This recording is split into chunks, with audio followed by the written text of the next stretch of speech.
So this is 2001. Red Herring says we're one of the top 10 companies to watch in the Valley. We've got 40 employees. We're very IT heavy.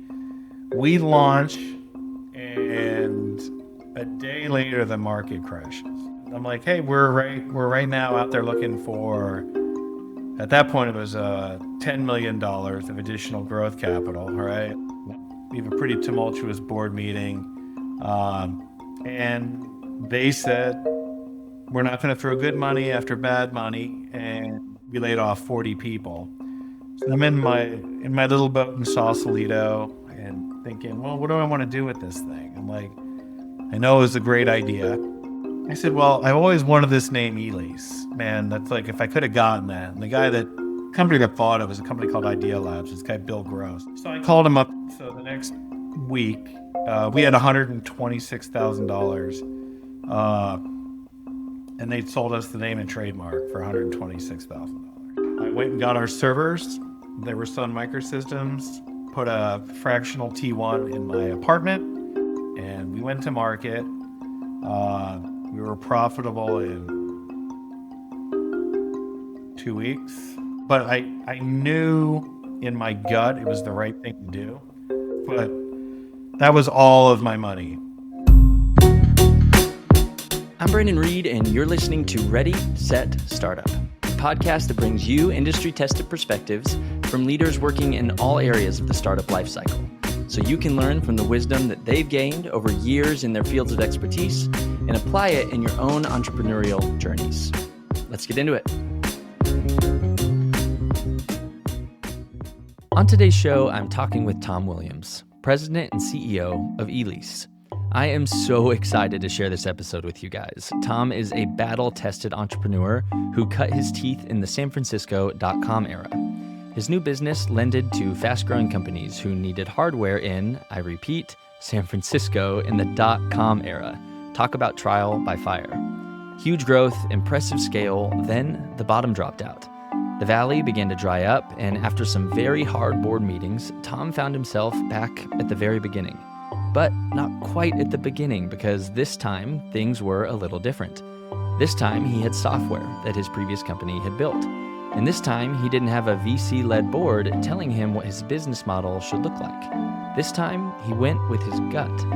And nearly 25 years later, the company he started out of that very difficult season continues to grow and thrive. Its evolution influenced heavily by Tom's, you guessed it, gut and intuition. He does a great job at breaking down those decades of hard-earned experience into a digestible package that any entrepreneur can find value in. But first, let's go back to those early days in San Francisco and hear how a 25-year-old had the confidence to start lending expensive equipment to early-stage, high-growth companies. Yeah. So I started my entrepreneurial journey pretty early. When I was 13, I started a boat washing business, just detailing small boats. And I grew up in a summer resort. So my family had a couple small businesses. So a lot of conversations were centered around cash flow and how to make your money from Memorial Day to Labor Day. And if you didn't, you got divorced and things didn't work out well. So you had to manage cash flow. So I was very aware of cash flow. So when I graduated college, I went and worked for a big finance company called Balboa Capital in San Francisco, and did mortgages in college. And I was like, well, this is very similar. So I worked for about a year with them, and I'm like, man, I really have a good aptitude for this. I'm very good at dealing with clients, and said, man, maybe I can start my own company working with smaller type businesses. And I was young enough and naive enough to not know what that meant, right? In terms of like, be careful, like it's almost good to know what you don't know. Yeah. So that's how I started my journey. I started the company when I was 25 at that point as a lender.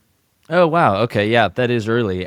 When you did that, when you first got started, did you start with a co-founder or did you jump out on your own? And why'd you make that choice? Yeah, so the plan was to have a co-founder, a guy I worked with named Mike. He was about 7 years older than I was, but we were similar in terms of the way we looked at the business, the way we thought that we would work together. And just being that difference, being, freshly out of school without children, him being with two children, the risk there. So we had talked about it. Actually, I left the company, said I'll probably follow in a month, and the month became a couple months, and then I just said, listen, we can't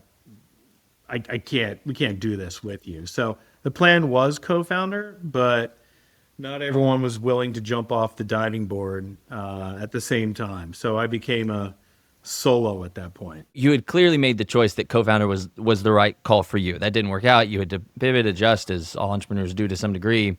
But why did you decide that was the right fit for you to jump off into the deep end with somebody else? Why do you feel that was the right fit, even though it's ultimately not how it panned out? Yeah, so it's kind of like there's strength in numbers, but like going out and doing something by yourself is like it can be rewarding, right? But it's also like there's this business is such that there's many touching points, and you can't touch a lot of things. So that just the nature of my business was that made sense. But also, in terms of fun, like I really thought it would be a fun project with him. I keep in touch with him. He's always like, God, I wish I had done that.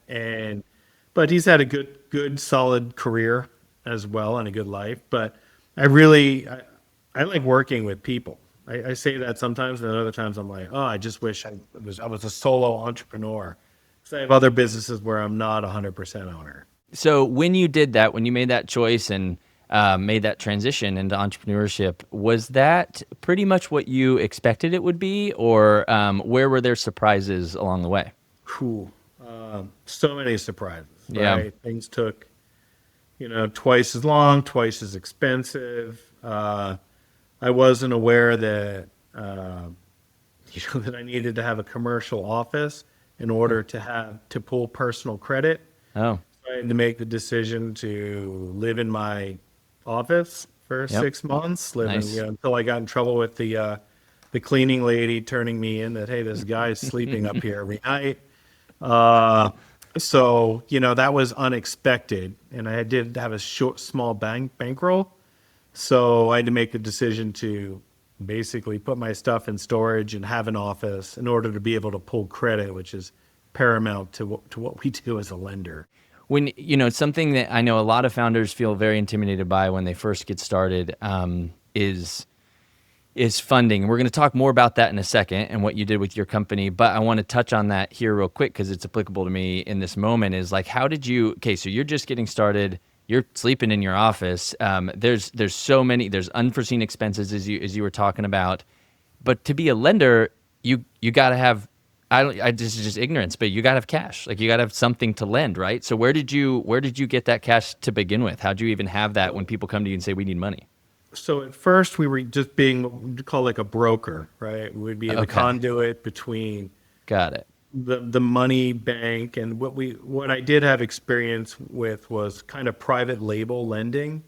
So we might not have had the balance sheet to be able to lend, but we were good at basically looking like the lender, acting like the lender, using the lender's decision, but basically it looked to the customer, it looked and felt like us.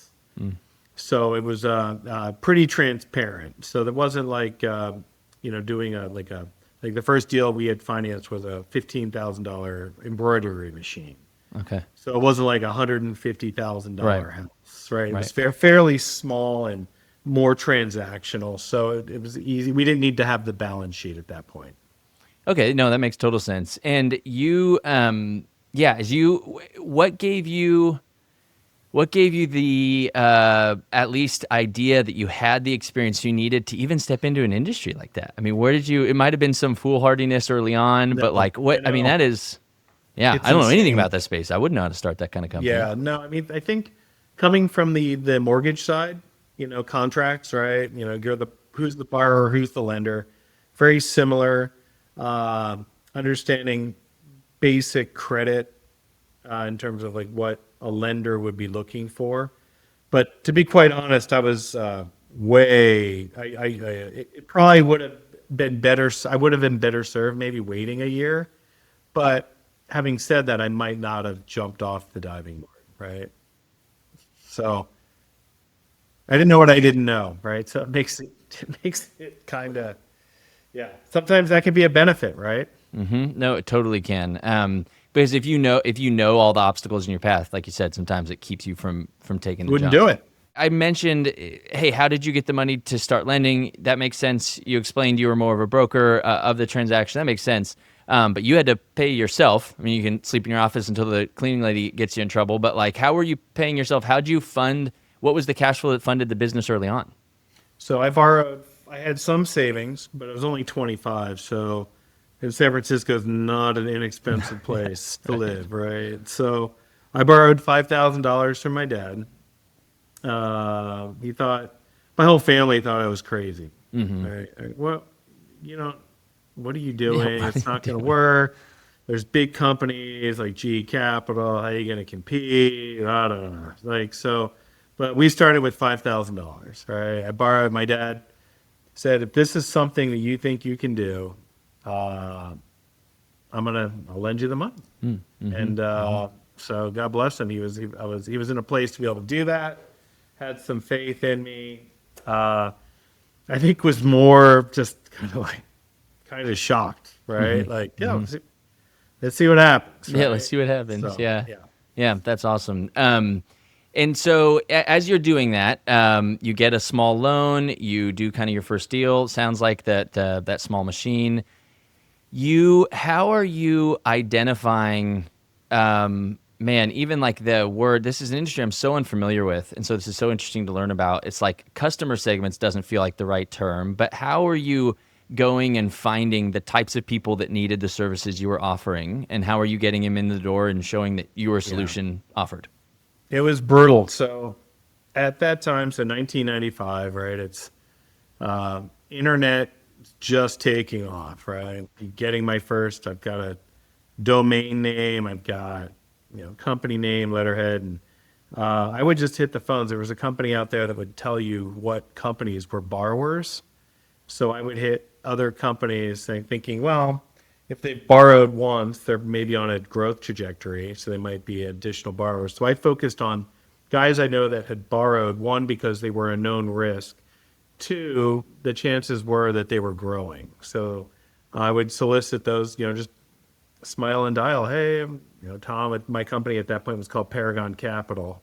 We hadn't bought ELEASE yet. And they said, oh, yeah, I'd be open for a bid. I'm looking at a new embroidery machine, right? So, we're doing that and looking for kind of niches. And, but you got to kind of do deals to figure out where those niches are. Totally, totally. And I imagine this would be a business that as you do that, there's a lot of referral and there's a lot of word of mouth. People say, oh yeah, Tom, they helped me out. It's And vendor driven, right? There's two. You can be a master of the end user, or you can work with suppliers. So what we had found was we had gotten into some of these small internet service providers. They were called at that point, and that was like the basic America Online type thing, 14.4, 28K, and we started getting in with quite a few of these internet service providers, and then working with the vendors. The next thing you know, vendors are sending us deals, and then if they weren't, we would just go around them to work with the company directly. So we worked with. It was a great time, right? 1995 in San Francisco through 2000. I was there through 2003. The internet infrastructure had really grown, and it was basically doubling speed every 18 months, which meant that these companies had to double. They had to basically change their infrastructure. It's becoming obsolete extremely quick. totally. And what were you typically lending on? Physical, like hardware, machines? Hardware, Okay. routers, the CSU, DSUs, they were called, modem racks, Okay. all sorts of things that blinked, all those Yeah, blinking all the things, things that all those, blinked. right? So, Totally. uh, Yeah. and we had a really good time with it. I mean, we were Mm. writing a lot of business, and I liked the space. I liked the technology, and then that took us to some of the really cool first internet type brands. I imagine, man, late 90s, San Francisco, lending to companies that are growing. That's a wave I'm sure you rode. That's really cool. There's a lot going on during that It was time crazy. at that place. Okay, so you've used we kind of transitioned to use the language from I to we. Sounds like you have a team. People are starting to come on board, and that's a Yeah. point I really want to talk about because it's a point that I think me in my own journey that I'm hitting and I'm overwhelmed by, and I know a lot of founders are too. Of you spun up some business, you found some product market fit, you're finding some customers, you're wearing kind of every hat, and you realize, oh, like I don't have enough time in the day to do all the business coming in the door. And there's specifically areas of this business that I need to grow that I don't have the expertise to grow. And so, you have to hire. And that's scary for a lot of people who are like, man, I'm just barely making enough to support myself. So at what point did that happen for you? When did that fork in the road happen? And how did you know you were ready to start hiring and support other people's, how did you start meeting payroll? So, so I knew I was good at origination, right? Talking to clients. So the first person that we hired was actually another salesperson that had some back office experience, right? And what that allowed us to do is have, basically double the deal flow, right? To then have our third hire, which was a support person. And that was really for us pivotal because most business development guys are not detail oriented, right? But the business is dotting the I's, crossing the T's, right? That is the hard part. So you want to make sure you have that person on your team. But so doubled the sales, right? Two guys, got some critical mass going. Made a lot of mistakes for us to basically say, hey, we need to get someone here who just does this. It'll make our lives a lot easier. And from there, we started creating policies and procedures and could scale the first iteration of, like, we actually could both be on an appointment and have someone answer the phones. Right, exactly. It That's was key a step. lot, right? Yeah, for sure. These are the old flip phones, Mm-hmm. back in the day at 49 cents a minute, whatever the heck we were paying. That's funny. So it's just a different time. Yeah. So when you that kind of second key hire, it sounds like second and third kind of happened quickly. Were you giving equity? Were they partners in the business? Were they just salaried? Yeah, just salary. Okay. And so you maintained 100% ownership of the business early on. We did. I did offer equity for that salesperson as time went on, and that was it was good, but there was, as the business scaled between the two, the founder, me, and him, he bought into, the way we looked at how to grow the business was drastically different. So long term, it didn't work out, but short term, it was a good carrot for him to get him on board, to make him stay. Yeah, make him stay. Yeah, because my question really is like, what to get him on board? Was he already working somewhere? How do you get him to join a startup that like may or may not work? Yeah, he found me actually, I was looking for, there was a company, I think it's still out there, called Craigslist. And Craigslist was like Indeed at that point. You could post your resume, you could post jobs. It was really inexpensive. It was like $50 to post a job. And I said I was looking for a back office support for an equipment leasing firm. And being the sales guy he is, saying, well, I work back office, but I also am a sales guy. So why don't I come aboard, support you, I can sell, and then we'll hire someone to fully do that. So because my intention was actually to have a back office person and not an additional salesperson at that point. Interesting. Okay. All right. So you are getting a team in place. You're starting to grow and scale. There's a lot of momentum in your industry and in your area. I can imagine that as you're, like you said, smiling and dialing, that there's a lot of people smiling and dialing and calling these companies that are growing and saying, hey, you want to grow? We can help you do that. How are you differentiating yourself from every other phone call and having people work with you instead? So the irony is, like, the banks thought the internet was kind of a fad. They weren't sure if these bulletin board connections were actually going to be something that would be sustainable. So they were, and banks are really bad at, it sounds crazy, but they're really bad at deploying capital Yeah. to Right. small Does businesses. sound crazy, They're but horrible, yeah. right? They're just not good at it. So we didn't see a lot of competition.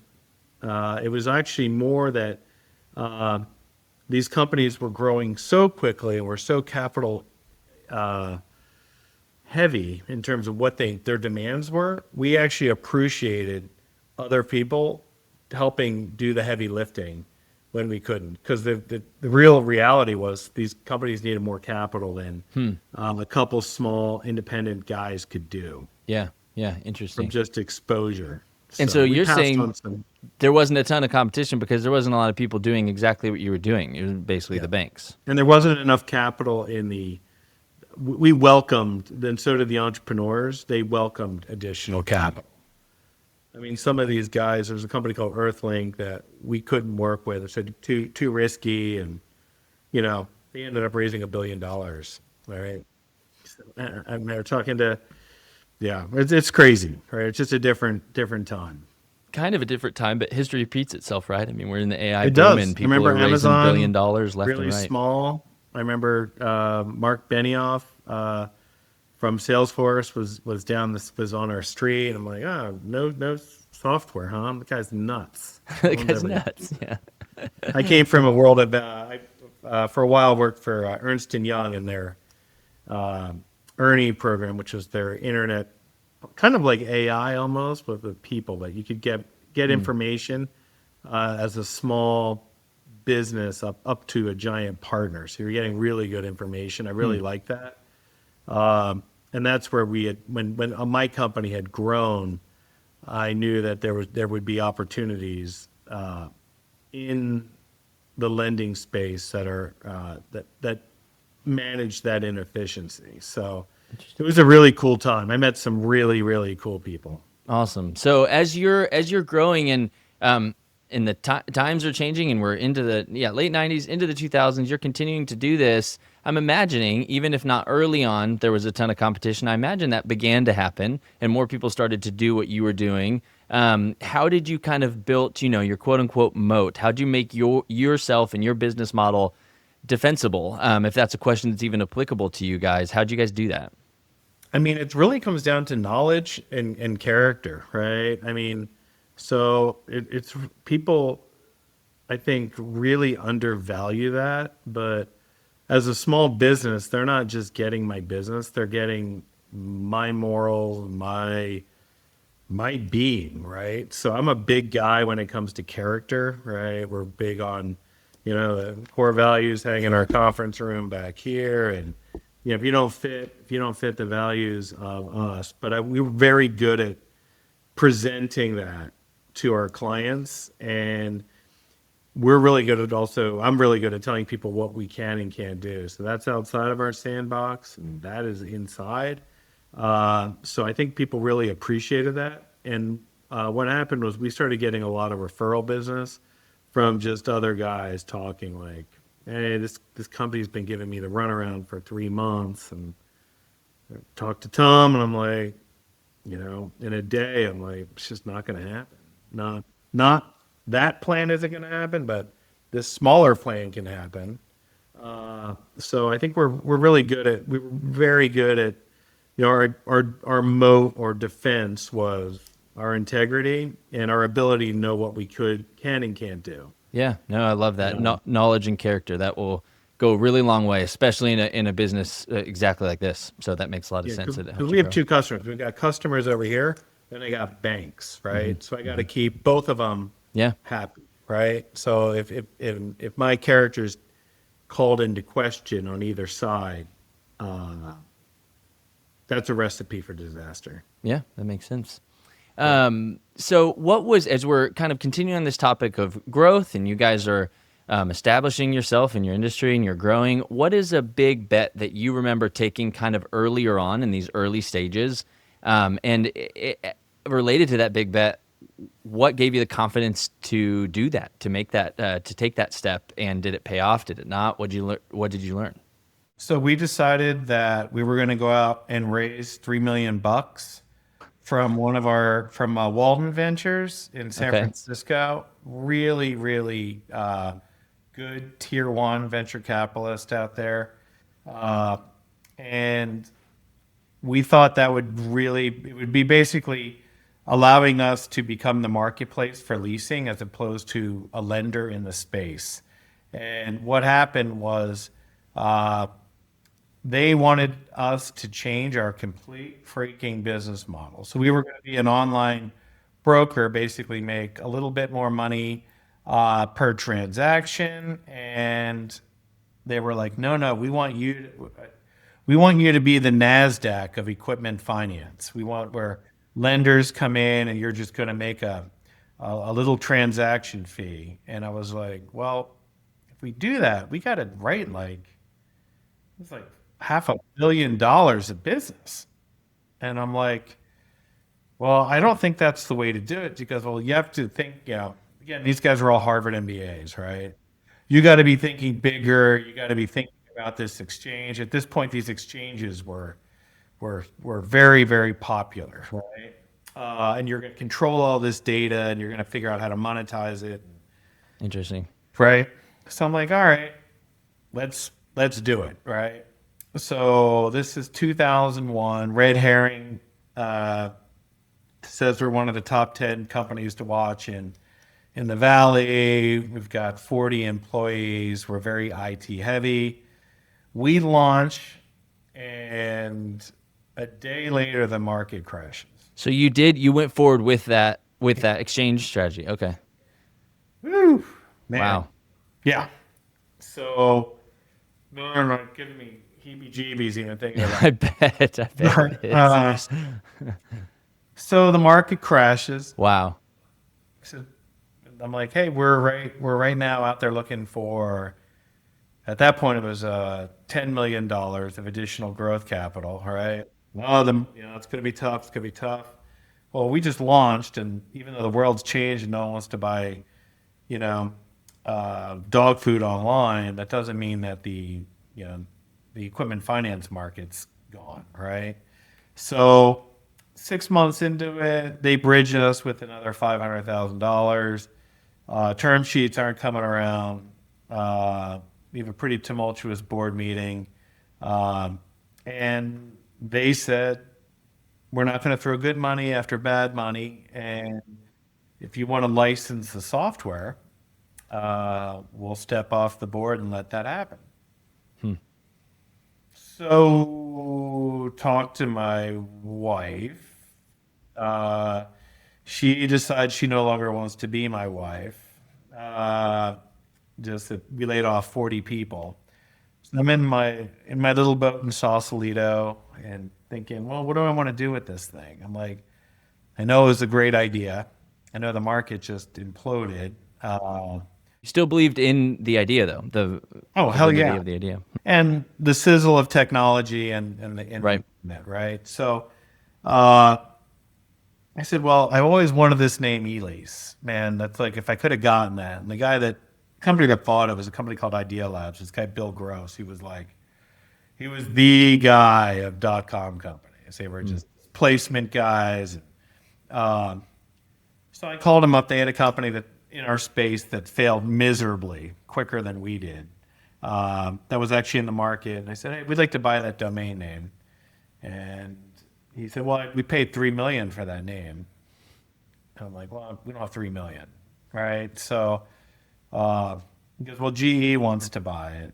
So we go back and forth. I finally get into a little bit of a heated conversation saying, if you guys sell that to GE, you guys are the biggest effing hypocrites because you talk about displacement, you fund these, but you guys made a bad investment. And now you're gonna go try to make things whole with that. So I said, you're a hypocrite. I didn't know that about you guys. Right. That hit hard. So the next week, we had $126,000. And they sold us the name and trademark for $126,000. Whoa. So our data provider at that point, there wasn't a cloud, right? Everything was hard plug. I went and got our servers. They were Sun Microsystems. Put a fractional T1 in my apartment. Had 3 redundant servers, and we rebranded my lease exchange company with my old gritty finance company, Paragon Capital, under the new domain name of ELEASE. And we went to market. We were profitable in 2 weeks. Holy moly. Wow.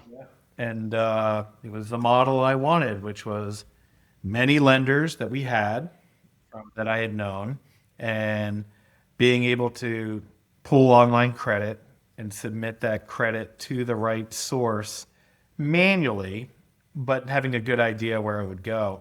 And there was a lot of like flash of technology, but there was worker bees behind making it look like there was technology. But we rode on that technology for 5 years,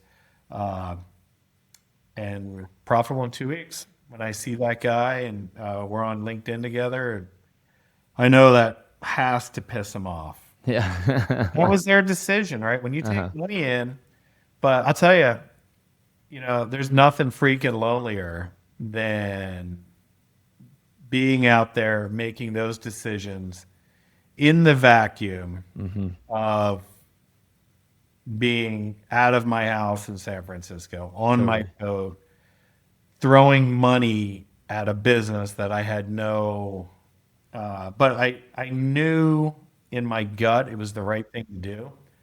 I'm still surprised I have had the balls to do it. Totally. But that was all of my money. I had about 175 grand. 125 went to them. I had to get an apartment. Had to get these freaking servers configured. But man, I'll tell you, dating and people thinking I would imagine it's like Bitcoin farming now, right? It's like, what the hell's that? I'm like, Yeah, totally. that's our data center. Well, what? That's a data center. It keeps me warm. in the Yeah, winter. exactly. Yeah. Exactly. So, but that worked really well. And that was a big bet. It was a big bet I lost on the venture capital side.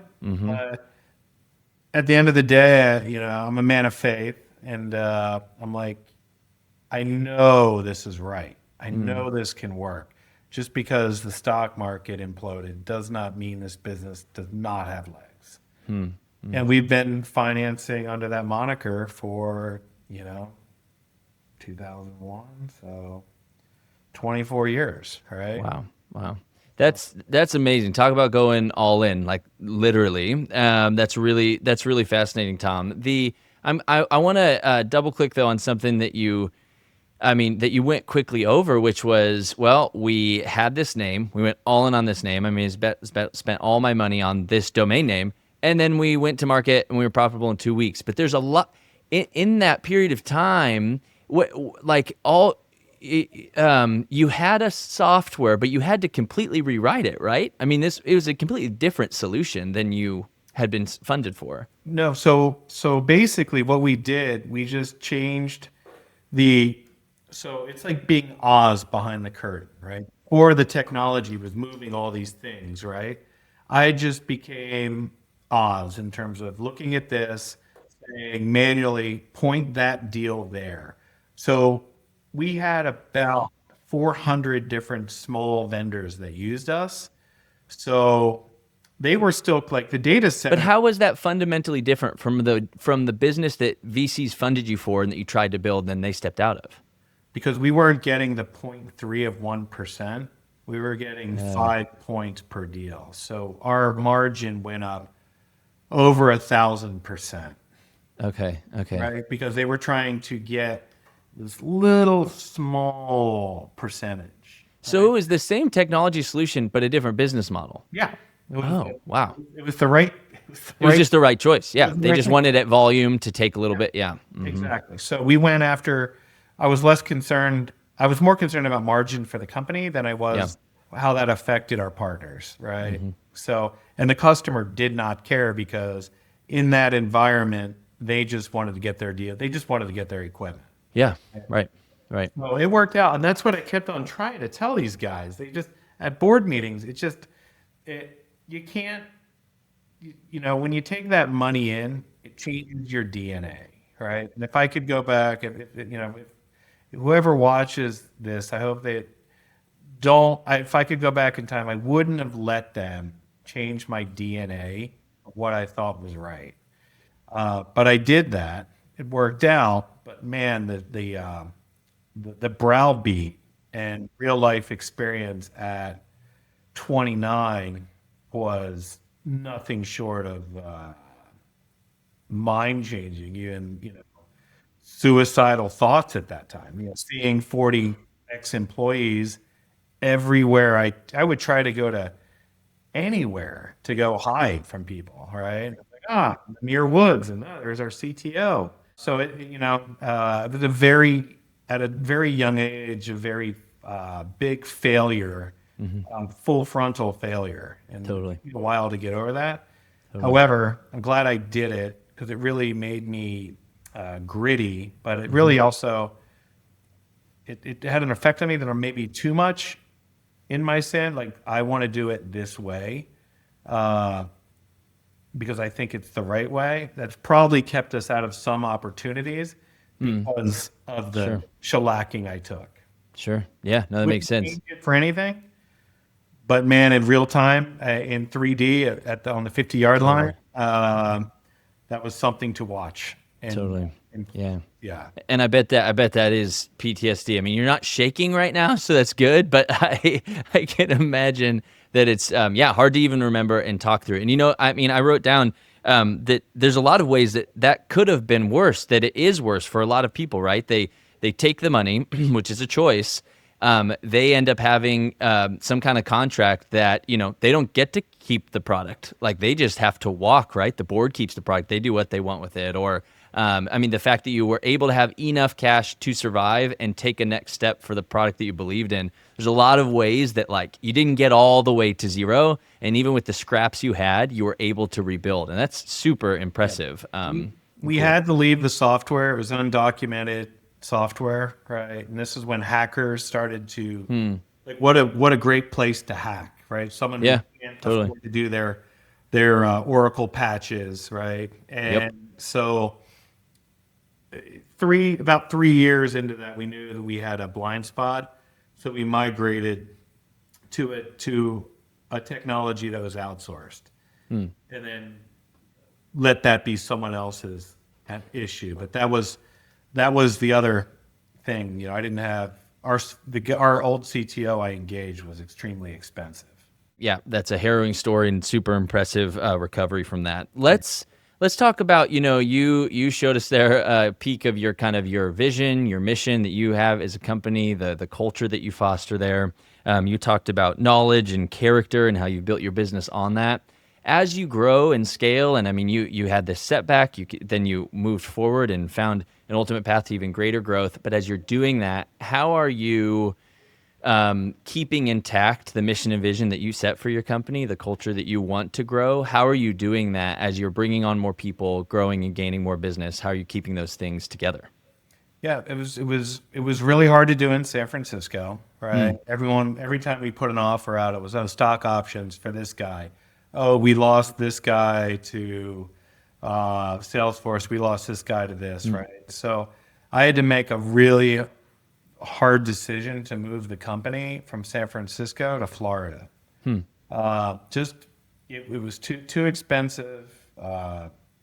Everyone was job hopping. This was in what year? 2003. Really interesting time. I didn't know much about Florida. However, I knew that it was very inexpensive to live at that time. It was on the East Coast. That I couldn't stand being a lender on the West Coast because I'd come in, I wouldn't even have had my coffee yet. Check my voicemail. We didn't get that wire yesterday. Where are you guys? I'm like, dude, it's just the pace. It was expensive out there, but really too for what we do, I really like being on the East Coast. It gives us a jump on the day. And when we came here, we could hire people who didn't have the pedigree in terms of leasing experience, but they had a lot of compassion about small business and I could teach anyone the business. They had really good grit, and I love that, right? I can teach that, but I didn't have the competition of, hey, the condo I want was $600,000, and I need stock options, and it was just a different world. So I love San Francisco. It's a very difficult place to grow a nuts and bolts business. It's almost impossible. Yeah, sure. Unless you're growing at the ridiculous scale that can support San Francisco. Totally. Yeah, And yeah. we ended up hiring people based on a cultural fit. I'm a big believer in the DISC test. I'm a big believer in slow to hire. And I this business is hard, right? So for me, it's like if you're knowing you're going to get your ass kicked some days, like I want to get my ass kicked with people that can take a punch and who can laugh it off after, right? And that kind of a work hard, play hard culture, and we've done a really good job. Also, just keeping customer centric, even like on our, my computer in our conference room, every meeting we have, we say, what's the customer got to think of that? And I think that once, if you keep the customer in your boardroom and in your right in front of you, you can't go wrong, right? And that's who we hire. And and we also want. I love gritty people. I really do. Like people have gotten their butt kicked and gotten up and dusting themselves off. They're my peeps. Yeah, and you can and they're teachable, and they have they have what it takes to actually be taught and to grow in the skill sets that you're teaching them versus We don't hire right out of school. We make sure that we cut their teeth somewhere else. So that I think I don't want to be the first entry level job to then have it leave. So, but we've done a really good job at hiring. We've got good tenure, which I'm super proud of. Oh, I bet. That's awesome. As a business owner, that's something to be proud of. Let's shift into some I'm going to ask you some really practical questions that hopefully founders can kind of apply in their own businesses and journeys. And this question is going to be different for you. Let's see if I can structure it correctly, because often I'll ask founders about, hey, is there something, if you look back at your funding journey of how you funded your company, regardless whether you took money or bootstrapped, or there's something else you wish you knew differently when you first started, what would that be for other people listening who are just starting? But I want to ask from your perspective, you mentioned that some people will come to you and ask for different options. You'll be able to pretty quickly tell them, like, the way this deal is, this isn't going to work. Like, I'll tell you straight.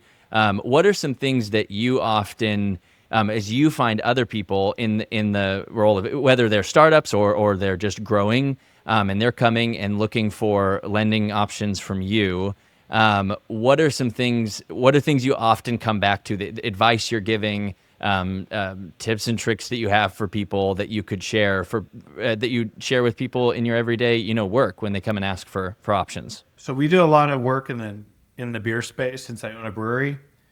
And one of the things I always ask is, hey, this is great, the growth. What if you have to backpedal? What's the backpedal, right? And a lot of it's That's surprising. A lot of companies don't look at that. Yeah. What's your staying power if you hit half your business plan? Right. And I think that is extremely important. And also, for me, like as an entrepreneur, what's the end game here? Are you looking for exit? Or are you looking for lifestyle? Right. Yeah, if you're looking for lifestyle, then let's talk about how we grow this thing organically with the help of us. If we're talking exit in terms of, then we can talk about that, but that's a riskier play. I'm grateful that most of our clients are on the organic side of lifestyle and sustainability. Yeah. But that wasn't the case five years ago. There were a lot of people that were displacing the market that were looking for exit. Interesting. Yeah, definitely a different approach, I can imagine. And I love that. Like, what if you have to backpedal? I think that there's, it's so, especially as optimistic, often just eternally optimistic entrepreneurs, you want to focus on the good things. You want to be positive. That's an important trait to have as you're starting a company and facing a lot of challenge, but that can blindside you to some Brutal. Yeah. And, I'm great. So, for me, like the backpedal at ELEASE would be, we could do it. It'd be extremely painful, right? But we can do it, right? Uh, and I like that freedom to be able to know that the patient will survive. When you give birth to these businesses, they even have their own social security number, right? I mean, they're a living part of me. For 30 years. It's my child, right? And I got to make sure that it's also my biggest asset, right? So I got to make sure that I take care of this thing. But one thing I'm always cognitive of, even as a lender, is that we're not ahead of our skis, right? We're not Yeah. so over leveraged that bad quarter, bad year, Totally. bad things happen, that really bad things happen. So I'm very aware of that. I am a risk taker, but I'm also I know what that inflection point looks like and how to navigate that. So I think it's important. But we're not. I'm growing for potentially a generational business with maybe an exit if I choose that. But I want to have everything open to me, right? So I think it's important to keep, depending on what that entrepreneur's journey is. Like, if you kind of know what your last chapter is going to look like, I don't know what that looks like, but I want to be able to have like those books you can pick three endings, right? So I kind of like those books, and that's how we're building. But not everyone has that same thing. I love my employees actually. If we were going to sell, uh, I would want to give them the right if I think they could do it. Sure. Yeah. No, that's good. Let's talk about what you've learned over the years as an operator, as a business owner. I mean, what do you find is kind of a gospel truth that you consistently go back to as you run your business? Just something that you live by that continues to prove itself out over and Yeah. over. I mean, it's just, you know, karma and doing unto others as you would have them done to you. I mean, that is huge. We have, we're in a, I would say we're in a pretty cutthroat business, Sure. and but I don't look at the businesses like that. So for us, like, we don't work with certain lenders that don't fit our core values. We don't work with. Right? We might make more money doing it, but man, I don't want to work with people that I don't know, like, and trust. I just don't, right? It's not about the money. Uh, so, staying core to your beliefs, I think, is uh, extremely important. You know, uh, when I've gotten my butt kicked, it's always because I didn't listen to my gut. I just didn't. I was like, God, I know I shouldn't be doing this, but yeah, let's take a whack at it. Every time it's come back, right? It's not a once in a while. It's that gut check is pretty good, and sometimes I don't follow that. So, um, and sometimes you can't, right? The opportunity is there, and history does repeat, but sometimes it doesn't. And just because it happened once doesn't mean it'll happen again. But I feel like for us, unless those core values are aligned with our customers, I've told customers, you could do this, but I just, sounds bad. I don't like you. I don't like how you run your business. I don't like how you treat your people. And I can't support that. But I'm happy to refer you to a company that will. Nope, that makes total sense. Let's enter into just a couple closing questions here. These are a couple things I ask everybody. I think it really provides some good context to people to hear your specific mindset on as someone who's been doing this for a long time and has all the experience. When you speak with other entrepreneurs, what's a question you just get asked most, whether it's in whatever context it's in, if you're speaking or just people coming to your office who are brand new and they're looking to grow? What's a question that you're always getting asked, and what's a question that they don't ask but they should be?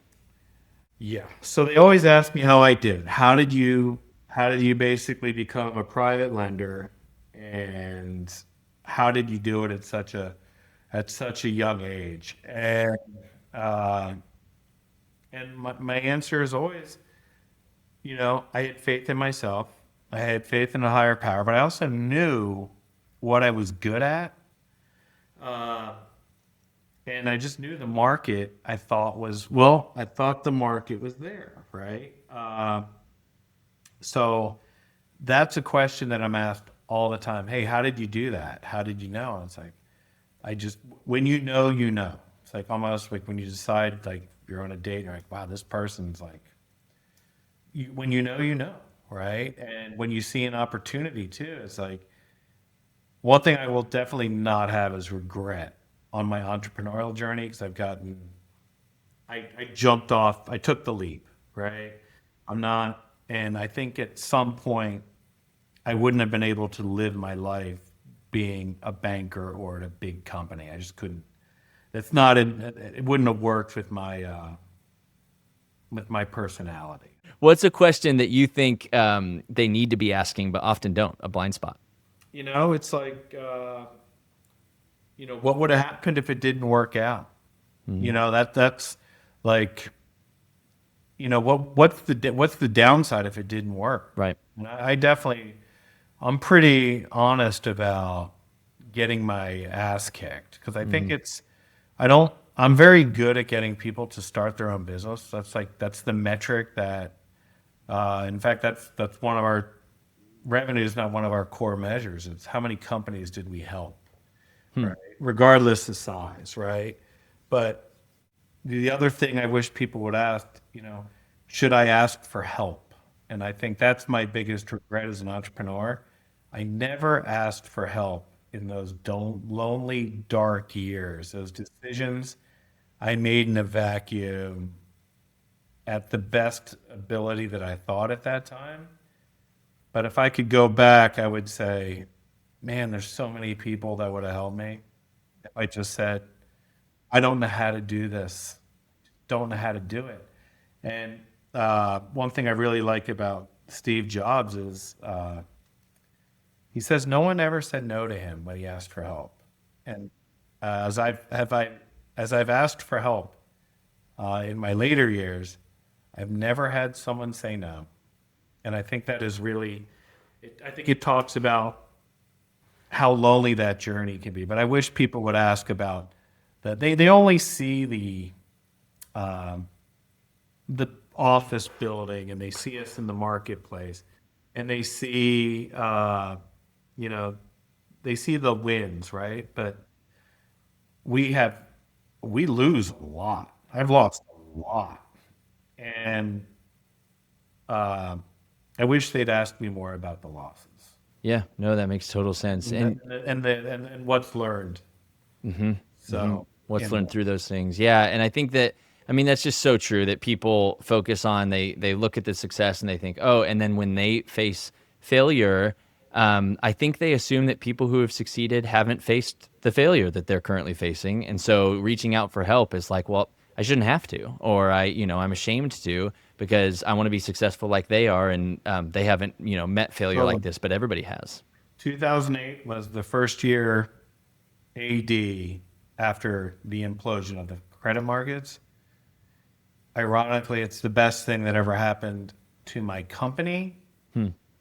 It was the worst time in my life because we lost all the markets fundamentally. Capitalism fundamentally broke for 2 years, right? But that made us a direct lender. Yeah. Had that not happened. So I think looking at those bad things as good things in the rearview mirror Yeah. Yeah. Right. is extremely helpful. Yeah. Not in real time, man. Right. Yeah, this is great. This is happening. Yeah. I wouldn't trade it for the world. A Yeah. couple of years later, you things, the stars, things get in line. I'm like, wow, that had to happen for this to happen. Sure. No, yeah. I think that's helpful to have that introspection after the fact. Imagine, Tom, that you woke up at the start of your career. So not even within those kind of darker times you said where you were some things you learned and things you wish you would have done differently in those years where you're hitting those difficult patches. But at the beginning, 25, jumping out on your own, I think you said 25, and you somehow retain all the knowledge and experience that you have now, but you're just back there at the start. How would you spend that first week?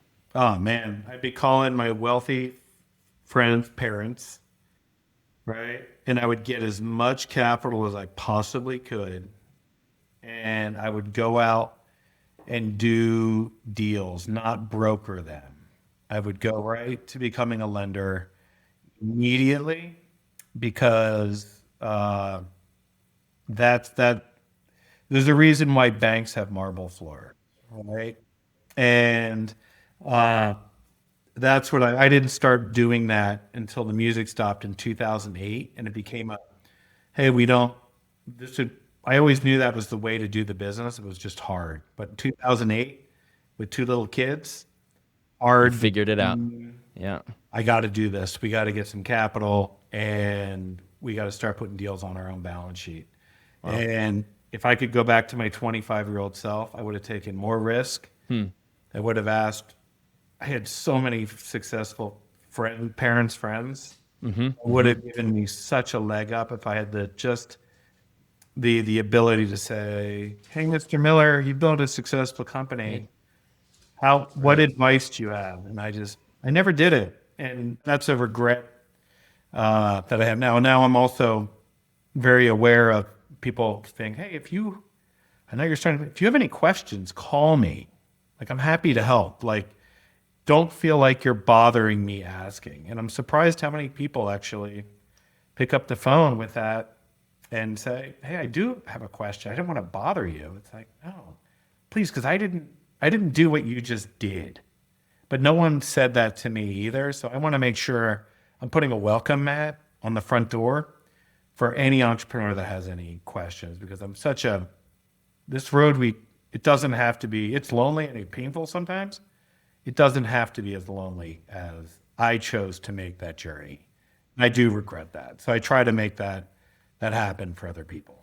That's amazing. Extremely generous. Thank you. And something that I think you see people who have found success in their entrepreneurial journeys. You'll see that kind of willingness to turn back and to give back and to say, like, I wish I would have had support. It was tough for me to ask, so I'm making it easier for you to do that. Like I'm here to help. And Yeah. I love that. And I love that character trait. And I love seeing that happen. Lastly, got one more for you. So what's one tool, quote, or book, something that you've found indispensable to either your personal or professional progress over the years? So there's two that I really like. There's The Man in the Glass, which is like the litmus test of life. Right? It's just a ass kicker of a poem if you're on the wrong side of yourself, right? Just being able to look at yourself in the mirror and say, did I do that? So I keep that one on my desk, and that's a really good check-in, I think, for people based on, especially in business. But I also love the Man in the Arena, which is Teddy Roosevelt. I have that on a shirt. And those two are, one is about, I don't, sometimes people who are getting their ass beat, I'm like, check in with that, because it's so easy to say, well, God, this guy did that. What an idiot. I'm like, well, I know that guy. Yep. He ain't an idiot. And he actually went out and tried to do something Right. that didn't work out, but let's not call him idiot. He left his desk job to go do this, and the critic, normally the person who is ruining that guy, is the guy who's never done anything. Yeah, totally. So I gravitate towards those two quite a bit because business is hard, right?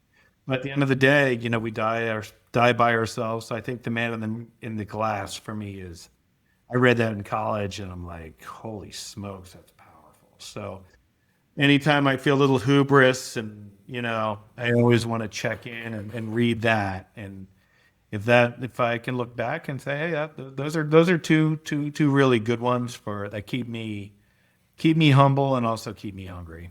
I love it. I think that speaks a lot to you. You touched on a lot in here, Tom, about points of character, points of integrity, and I think that those two tools there at the end, which are great, and I'll include in the show notes, really speak to that and show where your focus is as you grow your business, which is the right way to do business. You said business is hard, and it is, but we're human beings first, and treating people right is important and critical. It makes good human sense. It makes good business sense to be good to people and to be a person, man or woman of integrity and character. So I love how you ended with that. Yeah. Tom, I really appreciate it. This was awesome. I love hearing more about this company, about how you grew, how you failed, how you came back. There's a lot there and a lot to chew on, and this was really valuable. So I appreciate you sharing it. Thank you. I really enjoyed it. So Awesome. Great. Thanks, Tom. You take care. If you guys enjoyed the show, leaving a review is the best way to help others find it. Second only to sharing it directly with your friends and family. Thanks so much for helping get the word out. Hit me up at brandon@readysetstartuppod.com if you have additional questions about a topic I covered, have suggestions about another area you'd like to see me dig into, or just want to say hi. Please reach out. I'd love to get in touch. Keep imagining. Keep creating. Keep inspiring your spheres of influence with what you're passionate about. The world may just need that dream that's in your head. See you next time.